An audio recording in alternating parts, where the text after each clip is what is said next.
안녕하십니까. 이번 시간에는 동기발전기에서요 전기자 권선법에 대해서 공부를 하겠습니다.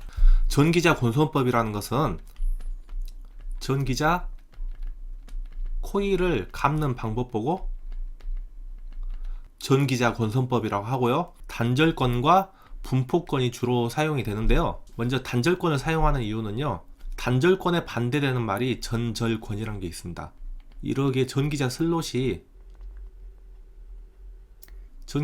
이런 모양으로 있습니다. 전절권 같은 경우에는요, 이 도체를 이렇게 전체적으로 다 감아주는 거예요. 하지만은 이 단절권 같은 경우에는 이 전절권보다 이렇게 더 짧게 감는 거 보고 단절권이라고 합니다.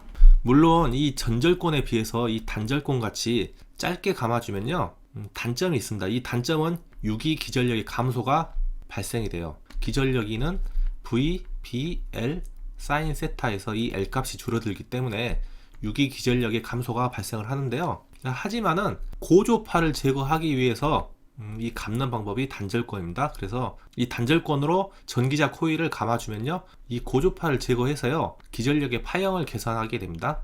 그래서 이 단절권으로 감는 핵심 내용 중에 하나가 고조파를 제거하기 위한 겁니다.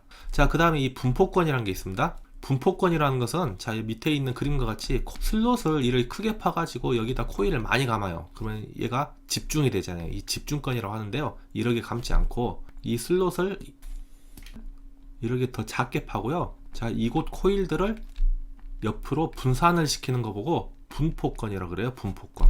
이렇게 집중권으로 감아주면은 자속 파이가 집중이 되기 때문에요, 이곳 부위에 기전력들이 이렇게 급격하게 올라갔다가 급격하게 떨어지는 단점이 있습니다. 자, 하지만은 이 파형을 이렇게 스무스하게 만들어주기 위해서요, 이렇게 분포권으로 사용하게 되고요, 분포권의 가장 큰 핵심 내용은 기전력의 파형을 개선하는 겁니다. 그리고 이렇게 분포를 시켜놨기 때문에 전기자에서 발생되는 열이 고르게 발산되어 냉각도 용이하겠죠. 자, 하지만은 단점은 유기 기전력의 감소가 있습니다. 그래서 이번 파트를 정리를 하면은 이 단절권과 반대되는 내용은 전절권이고요, 분포권과 반대되는 내용은 이 집중권입니다. 고조파를 제거하고요, 기전력의 파형 개선 혹은 기전력의 파형을 개선하기 위해서 이 단절권과 분포권을 사용한다가 주된 내용입니다. 자, 그 다음 단절권과 분포권을 사용함으로써 발생되는 단점은 유기 기전력의 감소가 있습니다. 하지만 유기 기전력의 감소보다요, 이 고조파 제거라든지 파형 개선이 더 우선시 되기 때문에 단절권과 분포권으로 사용이 되고요. 자, 그러면은 문제를 풀면서 설명드리겠습니다. 1번 동기기의 전기자 권선법이 아닌 것을 물어봤죠. 먼저 이 동기기의 전기자 권선법은 단절권과 분포권이 사용된다 그랬죠. 이 단절권과 분포권을 사용하는 목적으로는 고조파 제거와 파형 개선이 있다고 그랬죠. 자, 그리고 이 단절권과 반대되는 내용으로는 전절권이 있었고요, 이 분포권과 반대는 집중권이 있다고 그랬잖아요.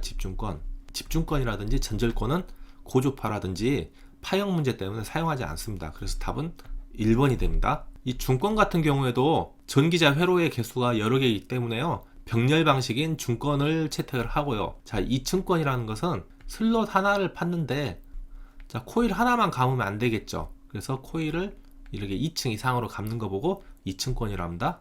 답으로 외워두겠습니다. 이 전절권이라든지 집중권은 동기기에서 전기자 권선법으로 사용하지 않습니다. 자, 그 다음 2번 문제 보겠습니다. 동기 발전기에 전기자 권선을 단절권으로 하면은, 자, 단절권 사용 목적이 고조파 제거였죠. 그래서 답은 1번 이렇게 하시면 되고요. 3번 문제 보겠습니다. 동기 발전기의 권선을 분포권으로 사용하는 이유로 가장 옳은 것은, 가장 주된 목적이 파형 개선이라고 했죠. 파형 개선. 그렇기 때문에 답은 1번입니다. 4번 문제, 동기 발전기의 권선을 분포권으로 하면 어떻게 되겠는가? 방금 3번 문제와 똑같죠? 답은 2번 파형 개선입니다. 파형 개선. 자, 다음 5번 문제 보겠습니다. 6극 36슬롯 3상의 동기 발전기의 매극 매상당 슬롯수를 물어봤습니다. 매극 매상당 슬롯수라는 것은요, 먼저 동기 발전기는 회전 계자형이기 때문에 가운데 계자가 있겠죠. 계자는 N극과 S극 이렇게 돼 있을 거고요. 6극이니까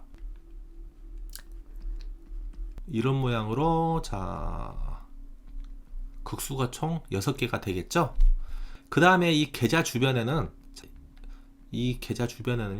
전기자 코일을 감아줘야 되는데 그냥 감을 수 없기 때문에 자 철심을 놔두고요, 이 부분에 이렇게 슬롯을 파줄 거예요. 슬롯.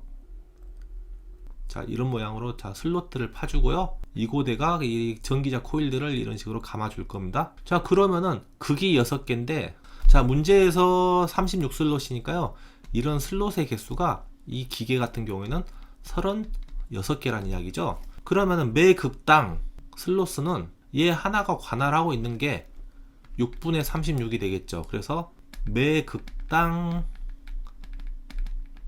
슬롯 수는 6개가 됩니다. 자 그리고 상이 3개요. 3상. 즉 무슨 말이냐면은 자 이곳에 A상이 있고요, 자 이곳에가 B상이 있고 뭐 이곳에 이런 식으로 C상이 있습니다. 그럼 상이 3개이기 때문에 매극 매상당 슬롯수는 또 상의 개수로 3개로 나눠줘야 되겠죠. 그러면은 2개가 됩니다. 그래서 답은 2번이에요 이 내용은 이해하실 필요 없고요. 자 그래서 5번 문제 같은 경우는 매극 매상당 슬롯수를 놔두면요, 슬롯수가 36개죠 제일로 큰 수가 36개예요 그러면은 6도 나눠주고요, 이 3도 나눠주시면 됩니다. 그래서 얘를 계산하시면은 밑에가 18이니까 36 나누기 18은 2가 나오겠죠. 그래서 답은 2번. 그냥 숫자로 계산하셔가지고 문제를 풀면 되는 아주 쉬운 문제였습니다. 자 이번 시간은 이걸로 마무리하고요, 다음 시간에 뵙겠습니다. 수고하셨습니다.